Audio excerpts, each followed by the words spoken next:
سورہ بنی اسرائیل میں خطاب عام کر کے فرمایا لا تتخذوا من دونی وکیلا، کہ میرے سوا کسی کو وکیل مت بناؤ.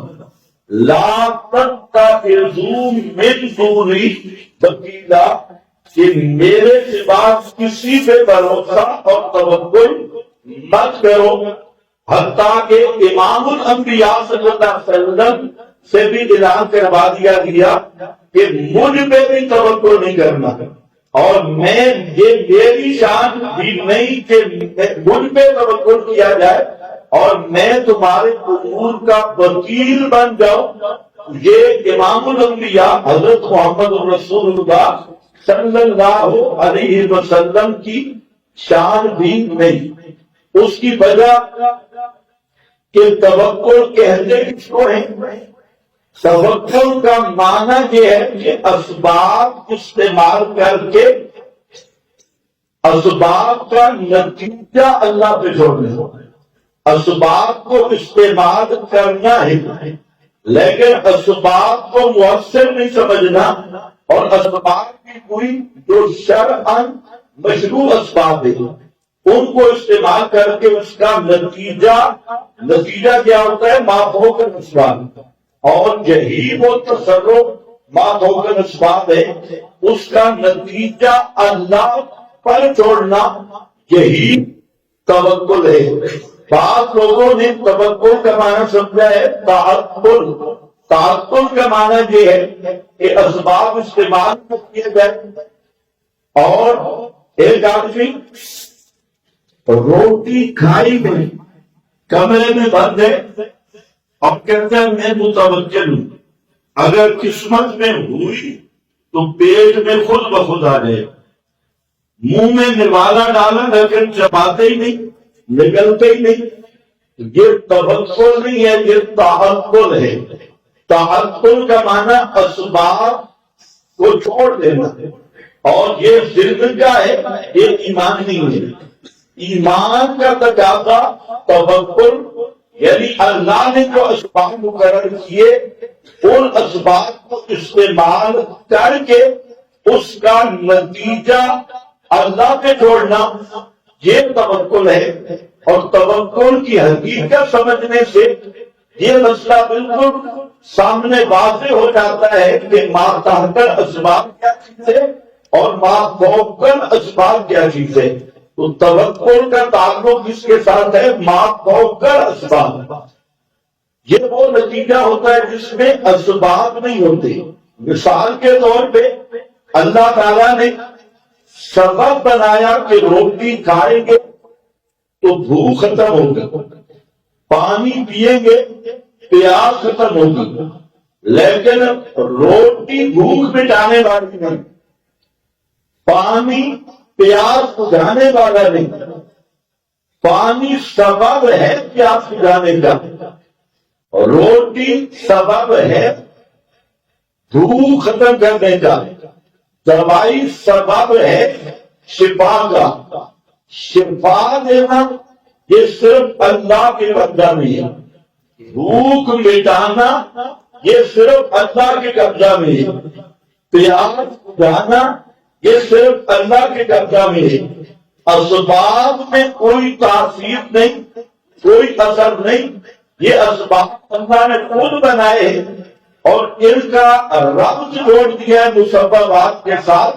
کہ عام عادت یہی ہے کہ آدمی روٹی کھاتا ہے اللہ بھوک مٹا دیتی ہے، آدمی پانی پیتا ہے اللہ تعالیٰ پیاس بجھا دیتی ہے، آدمی دوائی لیتا ہے اللہ شفا عطا کر دیتی ہے. یہ شفا دوائی اس میں کوئی مؤثر نہیں، روٹی بھوک میں مؤثر نہیں، پانی پیاس بجھانے میں مؤثر نہیں. یہ سب تاثیر اور تصرف یہ صرف اللہ کا ہے.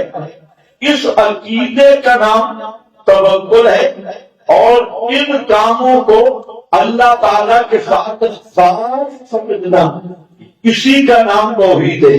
تو توحید کی تعبیر توکل ہے، لفظ بدلا ہے لیکن توکل یہ حقیقت توحید ہے کہ اللہ تعالیٰ پر کامل یقین بھی ہو، اللہ تعالیٰ کی معرفت بھی ہو، اور اللہ تعالیٰ پر دل بھی مطمئن ہو اور پورا اعتماد ہو۔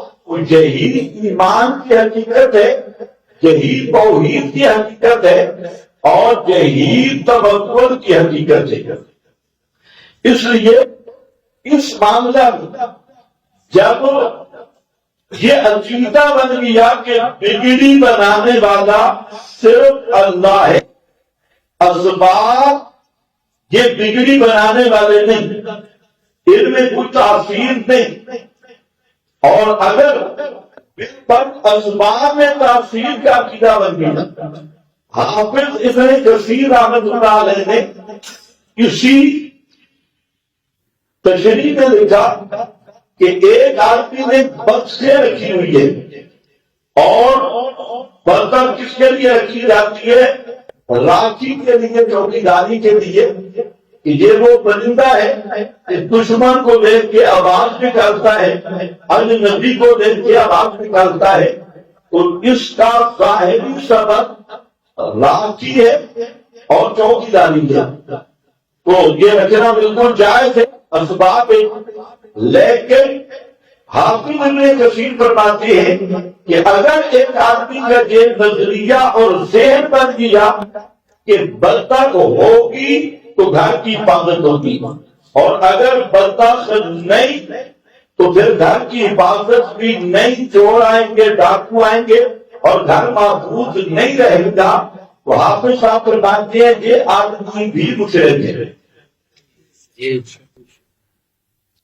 یہ آدمی بھی مشرک ہے۔ کیوں کہ توحید کیا تھی کہ بغیر جو اسباب ہیں یہ موثر نہیں ہے، ان کے اندر کوئی تاثیر نہیں، اور اسباب میں جو اثر پیدا کرتا ہے وہ صرف اللہ اثر پیدا کرنے والا ہے، وہ چاہے پیدا کرے اور چاہے وہ اثر پیدا نہ کرے۔ اس میں لوگ مغالطہ بھی ہیں، کچھ وہ لوگ ہیں جو اسباب کے استعمال کرنے کے قائل ہی نہیں، متصوفہ، جھوٹے قسم کے صوفی، اور یہ بلوچی ہے، یہ سمجھتے ہیں کہ اسباب استعمال کرنا یہ توکل کے خلاف ہے، اور دوسرا وہ گروہ ہے جو اسباب پر اعتماد کرتا ہے کہ اسباب ہوں گے تو روزی ملے گی، اسباب ہوں گے تو صحت ملے گی،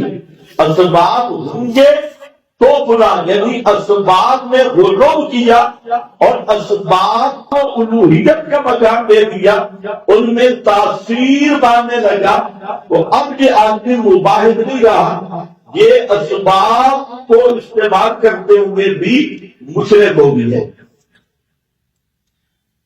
اسی کو کہا گیا کہ جو شرک ہے یہ اتنی باریک چیز ہے کہ جس طرح کالے پتھر پر کالی رات میں کالی چمٹی چلتی ہے اور اس کا نظر آنا مشکل ہوتا ہے، تو شرک کا سمجھنا بھی بڑا مشکل ہے۔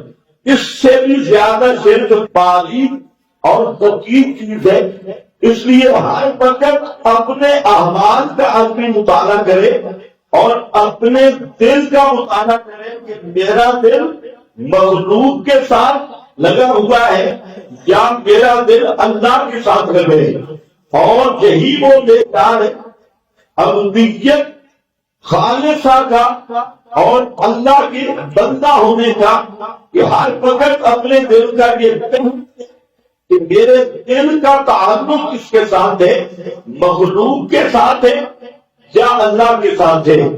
بیمار ہو گیا تو بیمار آدمی وہ بھی ذرا سوچے کہ اس کا دل ڈاکٹر کی طرف جا رہا ہے، دوائی کی طرف جا رہا ہے، کہ اس کے دل میں یہ یقین ہے کہ شفا دینے والا صرف اللہ ہے، اور ڈاکٹر کے ہاتھ میں شفا نہیں، دوائی کے اندر شفا نہیں، شفا دوائی صرف سبب ہے، ڈاکٹر صرف سبب ہے، اور یہ سبب چونکہ شریعت نے جائز قرار دیا تو میں دوائی دے رہا ہوں سنت سبق کی، اور دوائی دے رہا ہوں اس کو مشروع اور جائز شریعت نے ہمیں اجازت دی ہے، لیکن کسی ڈاکٹر کے ہاتھ میں شفا نہیں ہے، کسی دوائی کے اندر شفا نہیں، لیکن اگر اس کا دل ہی بجائے اللہ کے ڈاکٹر کی طرف اٹھ رہا ہے اور دوائی پہ اعتماد کر رہا ہے تو پھر یہ آدمی بھی مشرک ہے، چاہے وہ جتنا بڑا اپنے آپ کو موبائل کہلاتا ہو۔ تو توحید اور توکل اس کی حقیقت یہ ہے کہ ہر چیز جو ماحول اسباب نتیجہ ہے یہ صرف اللہ کے چھوڑنا اور اس بات کا عقیدہ رکھنا کہ اسباب اثر پیدا کرنے والا اللہ ہے۔ اسی طرح روزی کا معاملہ ہے، آج لوگ اس معاملے میں افراط تفریط کا شکار ہیں۔ دکان کئی وہ ہیں کہ کہتے ہیں جناب ہمیں اسباب استعمال کرنے کی ضرورت نہیں، قسمت میں ہوا تو روزی مل جائے، یہ بھی جہالت ہے۔ اور جیسے ہمارے رہنما والے بزرگ ہیں وہ دعوت یہی دیتے ہیں تعطل اسباب، دکان سے کچھ نہیں ہوتا، مکان سے کچھ نہیں ہوتا، تعطل، لیکن سب سے اونچی دکان بھی ان کی ہوگی اور سب سے بڑا مکان بھی ان کا ہوگا۔ تو دکان استعمال کرنا، تجارت کرنا، کوئی بھی جائز پیشہ اختیار کرنا یہ اسباب ہے اور یہ شریعت میں مطلوب ہے، بلکہ جہاں تک بعض روایات میں ہے کہ الکاسب و حبیب اللہ، کہ جو آدمی کاسب ہے، حلال کمائی کرنے والا ہے، وہ اللہ کا محبوب ہے۔ اور بعض روایات میں جہاں تک آیا کہ اب تاجر الصدور، جو سچا تاجر ہے، جھوٹ نہیں بولتا اور سچا دکاندار، تو قیامت کے دن اللہ اسے انبیاء اور اولیاء کی معیت عطا کرے گا، ان کے ساتھ اس کا حشر ہوگا، بشرطے کہ تجارت کرتا ہے اور سچ بولتا ہے، جھوٹ نہیں بولتا، اپنا سودا بیچنے کے لیے فراغ نہیں کرتا اور جھوٹی قسمیں نہیں اٹھاتا اور گاہک کے ساتھ فراغ نہیں کرتا، سچا، تو معلوم ہوتا ہے کہ اسباب اختیار کرنے کی ترغیب ہے۔ اور یہی وجہ ہے کہ نبی کریم صلی اللہ علیہ وسلم جنگ میں گئے تو آپ زرہ پہن کے گئے اور موجودہ ہتھیار ساتھ لے کے گئے۔ صحابہ کرام جہاد میں گئے تو جہاد میں خالی ہاتھ نہیں گئے کہ وہاں پر صرف دعائیں کریں گے اور یا صرف نماز پڑھیں گے، جب مسواک کریں گے تو دشمن شکست کھا جائے گا۔ صحابہ کرام کو جتنی مجسر تلواریں تھی، گھوڑے تھے، تیر تھے، وہ سارے ساتھ لے کے گئے، حتیٰ کہ سرے بھی پہن کے گئے، خود بھی پہن کے گئے۔ خود نبی کریم صلی اللہ علیہ وسلم میدان احد میں جب آپ زخمی ہوئے تو آپ نے لوہے کی خود پہنی ہوئی تھی اور اسی خود کی جو کڑیاں تھی وہ آپ کے دندان مبارک میں گھسی تھی، تو وہ اوپر جو لوہے کا لباس ہوتا ہے کوئی پہنا ہوا تھا۔ تو توکل کر کے اسباب کا نام نہیں، اسباب کو استعمال کیا جائے گا لیکن نتیجہ کس کے ہاتھ میں چھوڑا جائے گا؟ صرف وہ اللہ کے ہاتھ میں۔ اور یہی توکل کی حقیقت ہے دنیا میں بھی اور آخرت کے امور میں بھی۔ دنیاوی امور میں بھی یہی توکل ہے، آخرت کے امور میں بھی یہی توکل ہے۔ وہ معروف حدیث ہے نبی کریم صلی اللہ علیہ وسلم کی کہ حضرت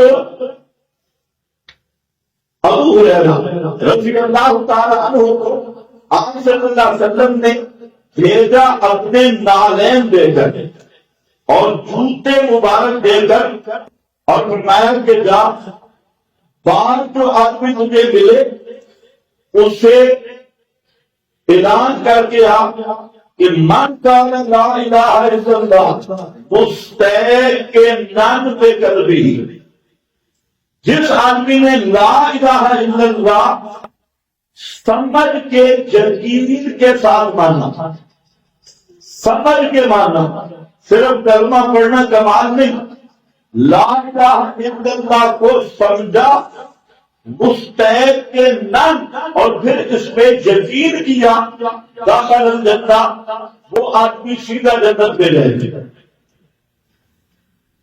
حضرت ابو ہریرہ نبی کریم علیہ السلام کے جوتے مبارک اٹھا کر پہلے اعلان کر رہے تھے، باہر جب نکلے تو پہلا اعلان فرمایا اور فرمایا من قال لا الہ الا اللہ مستحقن بقلبہ ہی دخل الجنہ۔ آگے حضرت عمر بن گئے تو حضرت عمر رضی اللہ تعالیٰ عنہ نے چون کر کے مارا حضرت ابو ہریرہ سینے پہ، تو حضرت ابو ہریرہ خر علی اسلحہ پیچھے گر گئے۔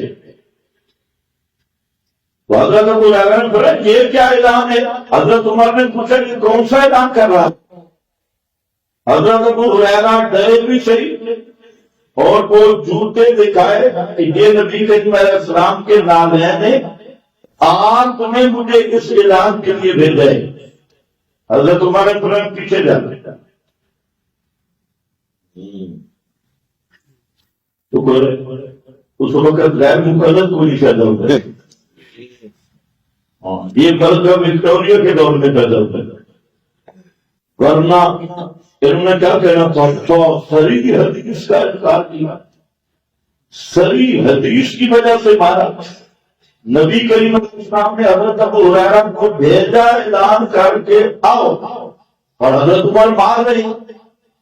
اگر غیر مقلدوں والا ذہن ہو تو بہت کم گڑبڑ ہوگا کہ صرف حدیث کو حدیث سنانے والے کو مارا نہیں، ساتھ یہ بھی حضرت عمر نے کہہ دیا واپس ہو، کوئی نام شرار نہیں۔ اور بخاری مسلم کی حدیث ہے، حضرت ابو ہریرہ رونے لگے اور نبی کریم علیہ السلام کے پاس گئے، پیچھے حضرت عمر بھی۔ حضرت ابو ہریرہ کی شکایت آپ نے پوچھا کیا ہو گیا؟ حضرت ابو ہریرہ کہتے ہیں یا رسول اللہ عمر نے مارا ہے، اور انہوں نے کہا اعلان فلان کوئی نہیں۔ اتنے تک حضرت عمر بھی پہنچ گئے، تو حضرت عمر جب پہنچے تو پہنچتے ہی کہا بے ابی انت و امی یا رسول اللہ، کہ میرے ماں باپ آپ پر قربان ہوں اللہ کے رسول، عباس کا انت ابا ہریرہ، یہ ابو ہریرہ کو آپ نے بھیجا تھا؟ آپ نے فرمایا ہاں میں نے بھیجا۔ تو حضرت عمر نے عرض کی اللہ کے رسول یہ جو آپ کا پیغام ہے یہ لوگ نہیں سمجھے گے، لوگوں نے اس کا معنی یہ سمجھنا ہے کہ نمازوں کی چھٹی، زکات کی چھٹی، ہر چیز کی چھٹی، اعمال کی چھٹی، بس من قال لا الہ الا اللہ مستحقن بقلبہ ہی دخل الجنہ۔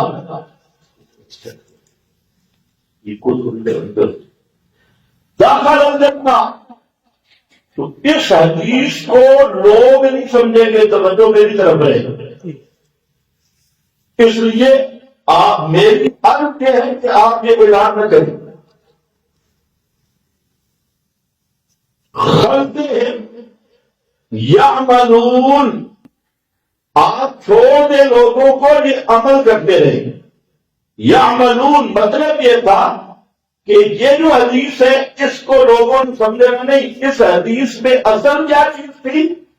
اصل توحید کی قیمت بیان کی گئی کہ لا الہ الا اللہ کی قیمت کیا ہے، لا الہ الا اللہ کی شان کیا ہے، اور کلمہ توحید کتنی اونچا کلمہ ہے کہ اسی کلمے کی بنیاد میں نجات ہوگی، اسی کلمہ کی بنیاد پر جنت ملے گی۔ اسی کلمہ کی بنیاد پر جہنم سے نجات ہوگی، اور اسی کلمہ کی بنیاد پر تمام اعمال کی مقبولیت ہوگی۔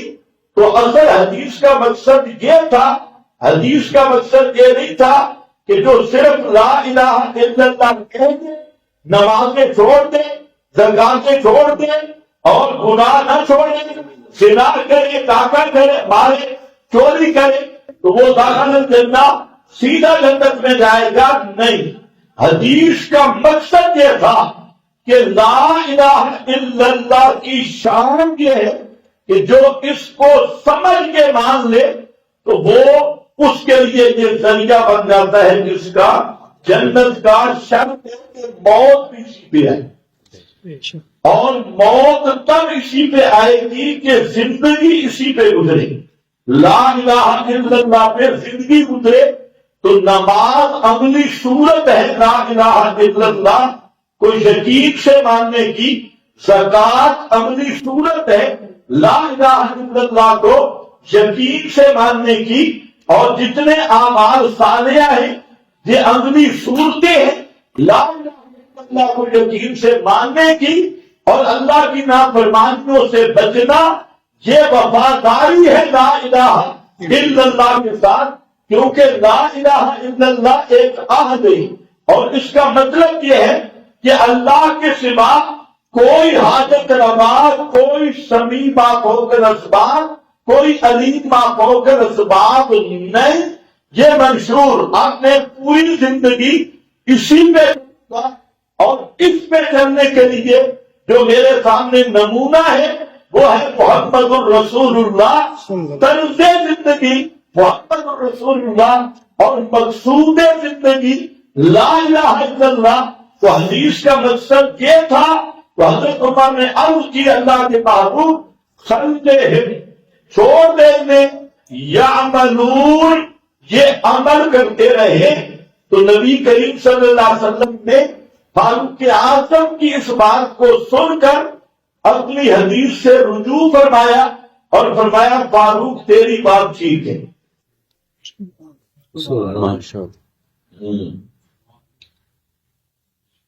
لوگ کرتاس کو لے کے پھر رہے، اور یہ آپ نے قدم دراز مانگا تھے، عمر نے نہیں دیا، عمر نے نہیں دیا، عمر نے نہیں دیا۔ کرتاس کا واقعہ تو بات ہے، یہاں کرتاس سے تو بہت پہلے کی بات ہے کہ ایک آدمی کو نبی مکرم بھیج رہے ہیں حدیث بیان کرنے کے لیے، اعلان بیان کرنے کے لیے، اور حضرت عمر نے اس کو مارا بھی صحیح، حضرت ابو ہریرہ گر بھی گئے، خر علی اشتہی، روئے بھی صحیح، پیغمبر کی بارگاہ میں شکایت بھی لگائی، اور جب فاروق اعظم نبی کے دربار میں پہنچے اور پیغمبر کی بارگاہ میں، تو پیغمبر کریم نے اپنی حدیث سے رجوع کر کے فاروق اعظم کے فہم کو نہ دی۔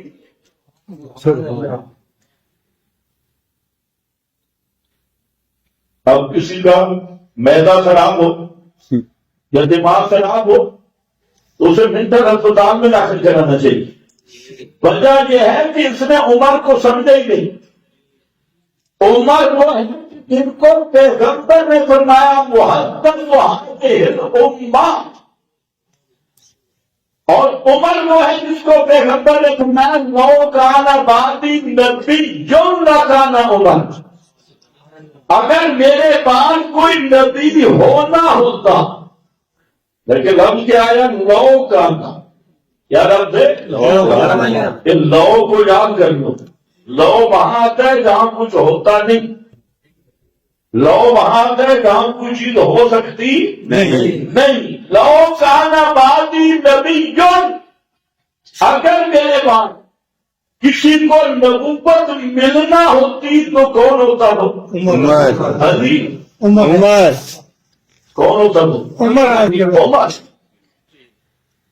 وہ عمر، اور نام محدث الامہ، اس امت کا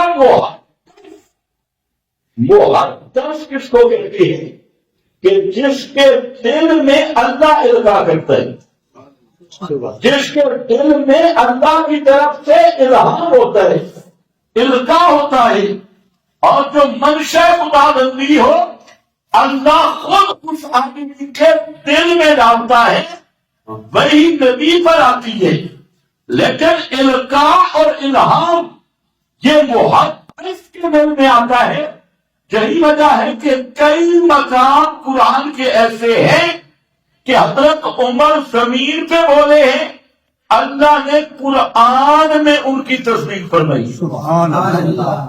جیسے پردے کا مسئلہ ہے، پردے کا مسئلہ فاروق اعظم رضی اللہ تعالیٰ عنہ نے نبی کریم صلی اللہ علیہ وسلم کے سامنے عرض کی، اللہ کے محبوب ہماری ماؤں کا پردہ ہونا چاہیے، ازواج مطہرات کا پردہ ہونا چاہیے، کیونکہ ہر قسم کے لوگ منافق بھی مومن بھی وہ آپ کے پاس آتے ہیں، ان کا پردہ ہونا چاہیے۔ فاروق اعظم اللہ کے محبوب ابھی خاموش تھے، فاروق اعظم کا یہ مشورہ پیغمبر کی مجلس میں پہنچا، اللہ رب العزت نے اس مشورے کی تائید میں پردے کی آیت نازل کر دی۔ یہ ہے محدث حاضر امہ۔ عمر کے دل میں القاء ہوا، اور عمر کی بصیرت وہ بصیرت جو منشا خداوندی کے مطابق چلتی ہے۔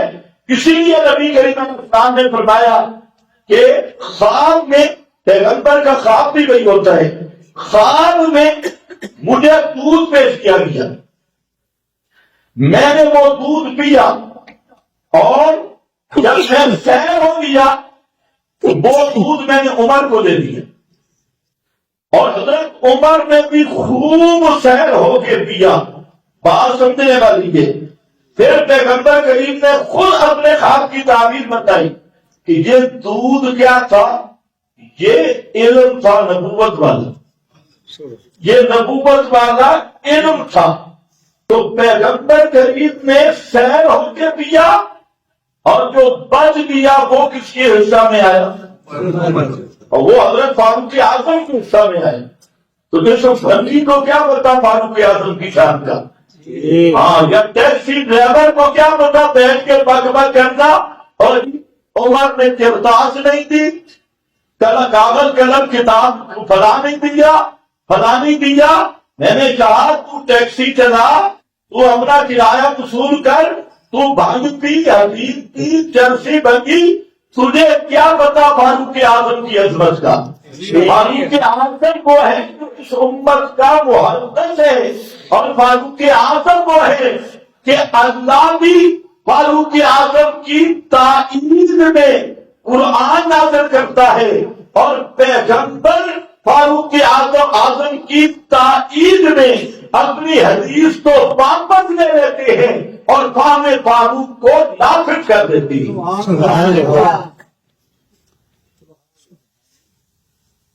اور غیر مقدم سے بھی پوچھ لو کہ حدیث کا کوئی فارم بھی ہوتا ہے یا صرف ظاہر پہ کام چلتا ہے؟ اور اس فارم کا نام کیا ہے؟ فقہ الحدیث۔ بولو، اس فارم کا نام کیا ہے؟ فقہ الحدیث۔ یہ جو فقہ ہے نا، یہ امام بناتے ہیں، یہ جو غیر مقدموں کو دھوکہ لگا ہوا ہے جی امام فقہ بناتے ہیں، اور جاہلوں یہ بناتے نہیں۔ بنانا اور ہوتا ہے، بتانا اور ہوتا ہے۔ بنانا اور ہوتا ہے، بتانا اور ہوتا ہے۔ یہ بتانے والے ہیں، بنانے والے نہیں۔ شریعت بنانا تو نبی کے اختیار میں بھی نہیں، شریعت سازی، شریعت بنانا، وضع الاحکام، قانون سازی، یہ تو صرف اللہ کا اختیار ہے۔ ان الحکم الا للہ، اور پیغمبر اللہ کے حکم کی وضاحت کرتے ہیں، تبدیل کرتے ہیں، اور فقہا اللہ رسول کے حکم کی وضاحت کرتے ہیں، تبدیل کرتے ہیں۔ جبکہ یہ غیر مقلد ٹولہ یہ سمجھتا ہے کہ فقیر وہ مسئلہ بناتے ہیں، بناتے نہیں ہیں، بتاتے۔ مجتہد کو قرآن نے کہا ہے الذین یستنبطونہ، کیا کہا؟ الذین یستنبطونہ، یستنبطون استنباط، استنباط کس کو کہتے ہیں؟ زمین کھود کر نیچے سے پانی نکالنا۔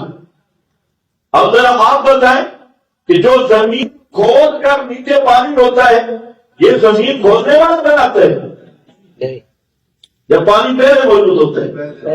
اسی کا فیصلہ کر دو۔ یہ پانی موجود تھا لیکن عام لوگوں کی رسائی اس پانی تک نہیں تھی، اور جو مستنبط موٹر لگانے والا، کنواں لگانے والا، بور کرنے والا، وہ پانی بناتا نہیں ہے، وہ چھپا ہوا پانی ظاہر کرتا ہے۔ تو قرآن نے مجتہد کو مستنبط سے تعبیر کیا، الذین یستنبطونہ، جو مجتہد اور فقیہ ہے وہ مسئلہ بناتا نہیں ہے، مسئلہ کتاب و سنت میں موجود ہوتا ہے اور عام لوگوں کے پاؤں کی رسائی وہاں تک نہیں ہوتی۔ مجتہد اور فقیہ کتاب و سنت کا وہ مسئلہ نکال کے بتاتا ہے، اسی کا نام استنباط ہے اور اسی کا نام اجتہاد ہے۔ اب ایک آدمی وہ مولوی صاحب جہاں سے وہ بات لمبی ہو جائے گی، اب یہ جو بزرگ ہے یہ اتنے جاہل طبقہ ہے، یہ اتنا بھی نہیں سمجھتا مسئلہ بنانے میں اور مسئلہ بتانے میں فرق ہوتا ہے۔ مسئلہ بنانے اور مسئلہ بتانے میں کیا ہوتا ہے؟ فرق ہوتا ہے۔ یہ اتنا بھی نہیں پڑھتا جو سمجھتے ہیں اور حنیفہ نے کچھ دین بنایا ہے، امام شافعی نے کچھ دین بنا لیا ہے، امام احمد نے کچھ دین بنا لیا ہے، بنایا نہیں۔ نہ امام ابو حنیفہ کی یہ حیثیت ہے کہ وہ دین بنائے، یہ حیثیت اور یہ شان کو امام الانبیاء کی بھی نہیں کہ وہ خود سے دین ایجاد کریں، خود سے دین بنائے۔ یہ شان اور منصب صرف رب العالمین کا ہے۔ لا حاکم فی التکبیر والتشریع الا اللہ، یہ صرف اللہ کی شان ہے۔ تو اب مسئلہ ہوتا ہے فہم کا۔ اب بظاہر اس حدیث کو آپ دیکھ لیں، بخاری مسلم کی حدیث ہے کہ پیغمبر حکم دے رہے ہیں من قال لا الہ الا اللہ مستحقا بقلبہ دخل الجنہ، اور حضرت فاروق اعظم حدیث بیان کرنے والے کو مار رہے ہیں۔ پھر پیغمبر کے دربار میں مسئلہ پیش ہو رہا ہے، پھر پیغمبر کریم نے حضرت ابو ہریرہ کو واپس کر کے فاروق اعظم کہ اس فارم کو ترجیح دی ہے اور اسی کو نافذ کیا۔ تمہارا کسی کا نام فقہ ہے، کسی کا نام فہم ہے، اور اسی کا نام فقہ الحدیث ہے، اسی کا نام فہم الحدیث ہے، اور فقہاء کرام احادیث سے اس طرح مسائل کا استنباط کرتے ہیں اور بتاتے ہیں۔ تو آگے کر رہا تھا جنت تو اللہ نے دینی ہے یا نہیں دینی، لیکن اس کے اسباب بھی ہیں۔ یہ ہمیں یقین ہے ہم جنت میں جائیں گے، آپ کو بھی ہے، لیکن اس کے لیے کیا ہے؟ اسباب ہے۔ اسباب سب سے پہلا سبب ایمان خالص ہے، پھر عمل صالح ہے۔ عمل صالح اسی حقیقت کو بیان کیا گیا کہ لا الہ الا اللہ کہہ کے بیٹھ نہ رہے، اسباب بھی اختیار کریں۔ تبکر تب ہوتا ہے کہ اسباب اختیار کیے جائیں، لیکن اسباب میں الجھا نہ جائے، اسباب کو مؤثر نہ سمجھا جائے، اسباب میں اعتماد نہ کیا جائے، اور اسباب بھروسہ نہ کیا جائے۔ بھروسہ کیا جائے صرف اللہ پر، اور یہی حقیقت توحید ہے۔ اور پیغمبر کریم نے رات دن اسی کا سبب دیے۔ گھر سے جب آدمی نکلتا ہے تو آپ سوچ لو کتنی دفعہ کرنا پڑتا ہے دن میں، کئی مرتبہ آدمی گھر سے نکلتا ہے۔ پیغمبر کریم نے جو دعا سکھائی گھر سے نکلنے کی دعا کیا ہے؟ بسم اللہ توکلت علی اللہ لا حول ولا قوت الا باللہ۔ اسی دعا میں غور کر لو، بسم اللہ میں باہر جا رہا ہوں، اور باہر جاتا ہوں کیسے جاتا ہوں؟ بسم اللہ، اللہ ہی کی مدد سے۔ کس سے؟ اللہ ہی کی مدد سے، بسم اللہ۔ آگے توکلت علیہ نہیں، توکلت علی اللہ، میں نے اللہ پر اعتماد اور بھروسہ کیا، اور لا حول ولا قوت الا باللہ، نئی طاقت گناہ سے بچنے کی، نئی قوت نیکی کرنے کی، الا باللہ، مگر اللہ کی توفیق کے ساتھ۔ آدمی گناہ سے نہیں بچ سکتا، نہیں کوئی نیکی کر سکتا اللہ کی توفیق کے بغیر۔ یہ وہ دعا ہے، یاد کر لو، بسم اللہ توکلت علی اللہ لا حول ولا قوت الا باللہ۔ جب بھی گھر سے کوئی نکلتا ہے، حدیث میں ہے، جب یہ دعا پڑھتا ہے شیطان ایک دوسرے کی طرف دیتے۔ اب پوچھتے ہیں آپ سنا اب کیا کرے گا؟ اس نے تجھے احسان بنا دیے اور یہ پورا کلے میں آ دی ہے، تو شیطان ایک دوسرے کو آنکھوں سے اشارے کرتے ہیں جن شیاطین کہ اس نے جملہ پڑھا، اب کیا کرو گے؟ یہ کلمات اللہ کے محبوب نے فرمایا جو عقیدے کے ساتھ پڑھتا ہے شیطان اسے نقصان نہیں دے گا اور دشمن اسے نقصان نہیں دے گا، کیونکہ یہ وہ کلا مضبوط کلا ہے جو آدمی اس کے اندر آ گیا، دشمن کرنے کے بعد وہ منفی کرتا رہے کچھ بھی نہیں، کیونکہ اس کا اعتماد کس پہ ہے؟ اللہ پر۔ جب بھی گھر سے نکلے اور پیغمبر کریم جب رات کی نماز کو اٹھتے اس کی دعا میں بھی یہی تعلیم ہوتی، توکلت علیہ، اللہ میں نے تجھ پہ بھروسہ کیا ہے اور وعدے کا خاص ہم کو، اور میں کسی سے جھگڑا بھی کرتا ہوں تیری مدد سے، کسی سے صلح بھی کرتا ہوں تیری مدد سے، اور میں باہر بھی نکلتا ہوں تیری مدد سے۔ میرا پورا بھروسہ اور توکل صرف ان پہ ہے۔ اور نبی کریم صلی اللہ علیہ وسلم کی صفات جو ذکر کی گئی ہے پہلی کتابوں میں، حدیث بخاری میں ہے، فرمایا اس میں ایک صفت یہ بھی تھی، سمیت کل متوکل، اللہ نے فرمایا میرا پیغمبر میں نے آپ کو یہ نام دیا ہے متوکل کا۔ کس کا نام دیا ہے؟ متوکل۔ متوکل کا معنی مافوق الاسباب، بھروسہ کس پہ کرنے والا؟ صرف اللہ پہ۔ اسباب کے نتیجہ کا اعتقاد کس پہ رکھنے والا؟ صرف اللہ پہ۔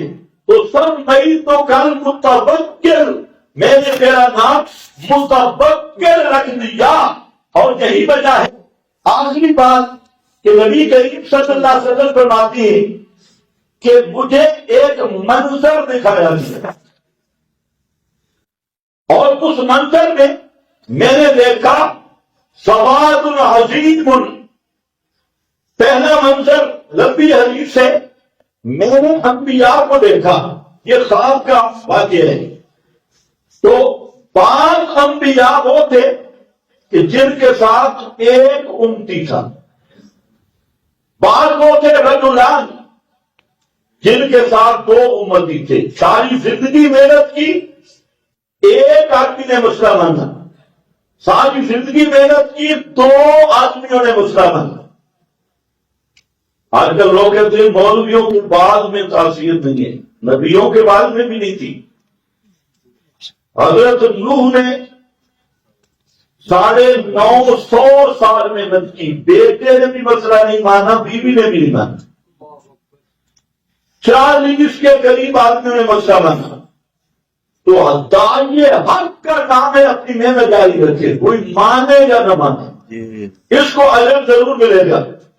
تو ایک آدمی نبی کے ساتھ، کسی کے ساتھ 2 آدمی، اور فرمایا بعض نبی ایسے بھی تھے کہ اکیلے تھے، ان کے ساتھ ایک امتی بھی نہیں تھا۔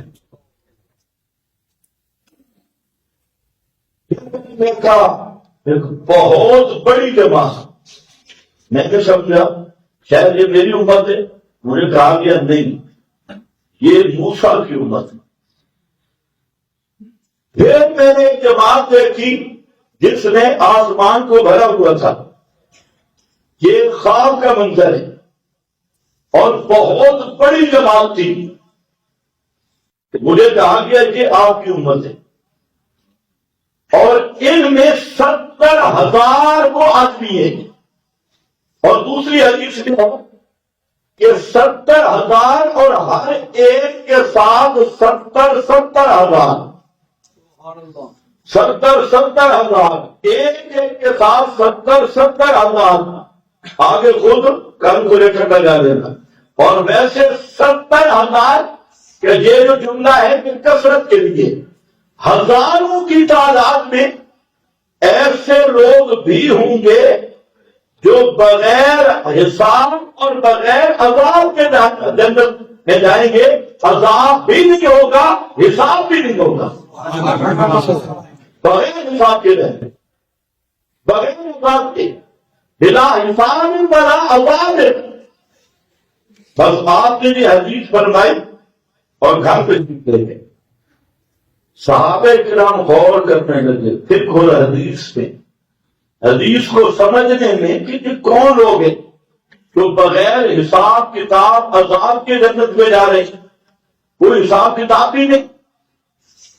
تو آپ کچھ دیر کے بعد تشریف لے آئے اور پوچھا کس چیز میں غور و فکر کر رہے ہو؟ طالب علموں والا تکرار کیا ہو رہا ہے؟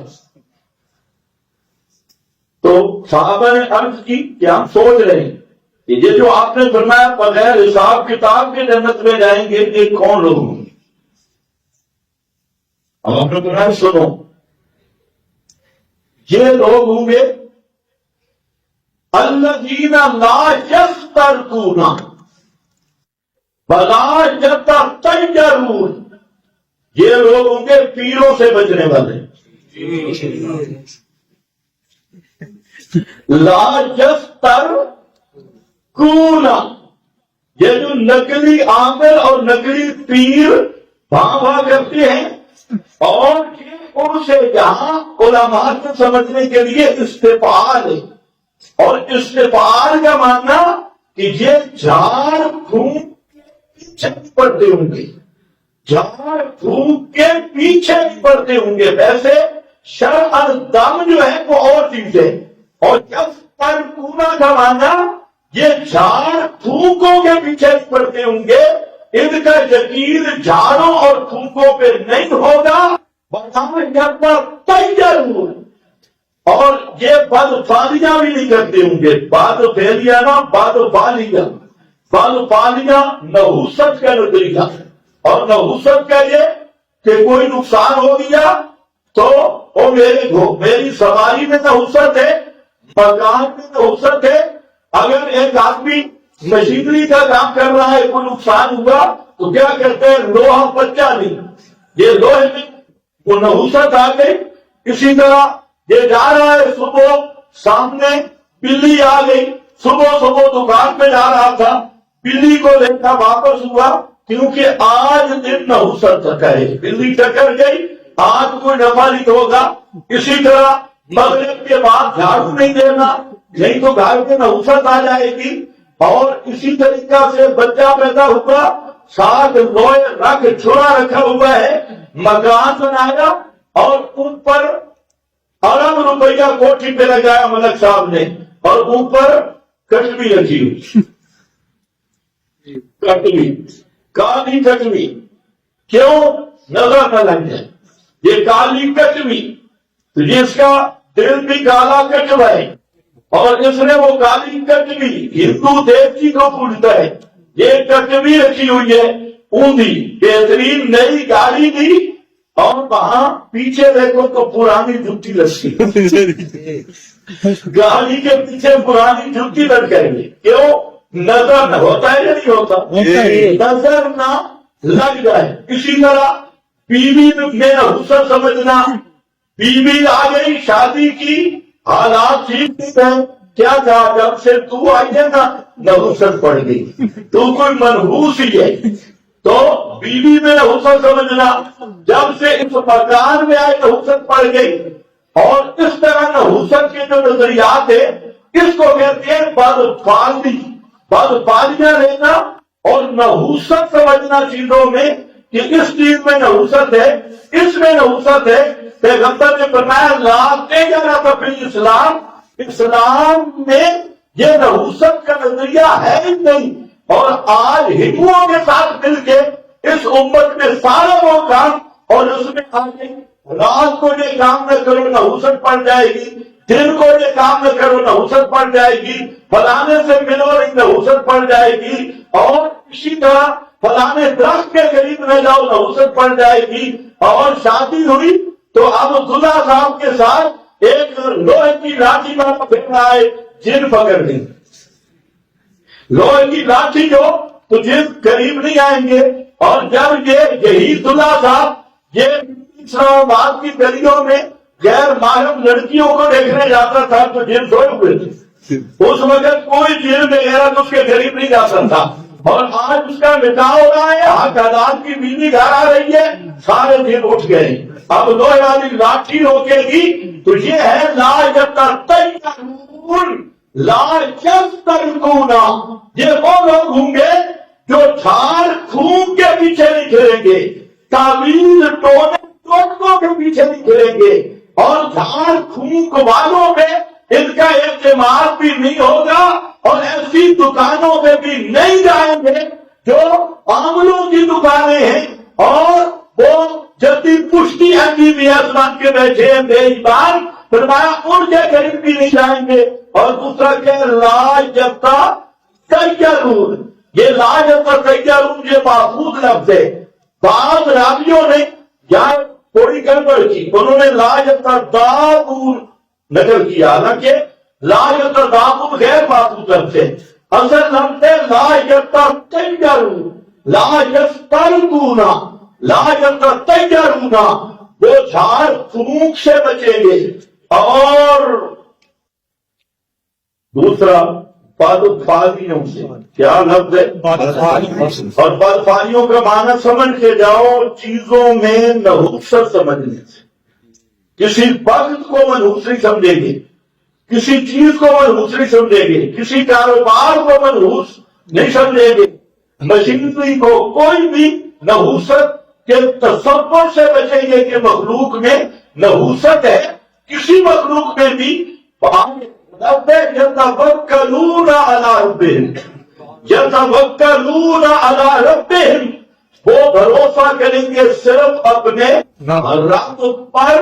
یہ یتوکلون نے یسترقون کا معنی بھی متعین کر دیا، یتطیرون کا معنی بھی متعین کر دیا، اور بتا دیا کہ یہ توحید میں اس طرح شامل ہوں گے کہ ہر اس چیز سے دور بھاگیں گے جو توحید میں خلل ڈالتی ہے، اور اللہ اور بندہ معبود اور عبد کے ربط کو کمزور کرتی ہے. ہر اس چیز سے یہ دور رہیں گے تو یہ وہ لوگ ہوں گے جو بغیر حساب کتاب کے جنت میں ہیں. سبحان اللہ. حضرت عکاشہ کھڑے ہوئے، صحابی تھا، تو انہوں نے کہا یا رسول اللہ ادعو اللہ، اللہ سے دعا کریں. کیا کریں؟ دعا کریں. یہ بات سمجھا کرو، اللہ سے کیا کریں؟ دعا کریں. دعا کریں. نبی دعا کرتے. حضرت عکاشہ کا بھی یہ عقیدہ تھا کہ پیغمبر کا کام کیا کرنا ہے؟ مانگنا ہے. دعا کا معنی کیا ہوتا ہے؟ مانگنا. دینے والا کون ہے؟ صرف اللہ. اللہ داتا اللہ ہے، دینے والا اللہ ہے. نبی سوالی ہے، نبی کا کام سوال کرنا ہے، مانگنا ہے. اس لیے حضرت عکاشہ نے ادعو اللہ، یا رسول اللہ دعا کر دو ان یجعلنی منہم، اس کی کہ اللہ مجھے ان میں سے کر دے. آپ نے دعا کر دی.